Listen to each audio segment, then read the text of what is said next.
สิ่งที่ฝันไม่ไกลเกินรอ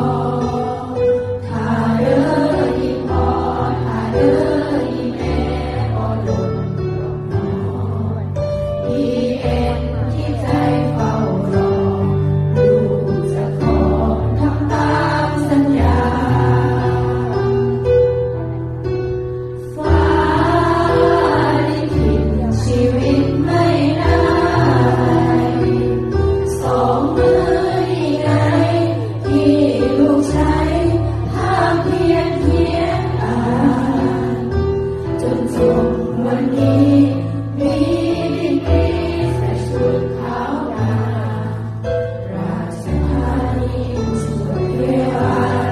จิตใจงามพวกเราภูมิใจธานีช่วยพยาบาลจิตใจงามพว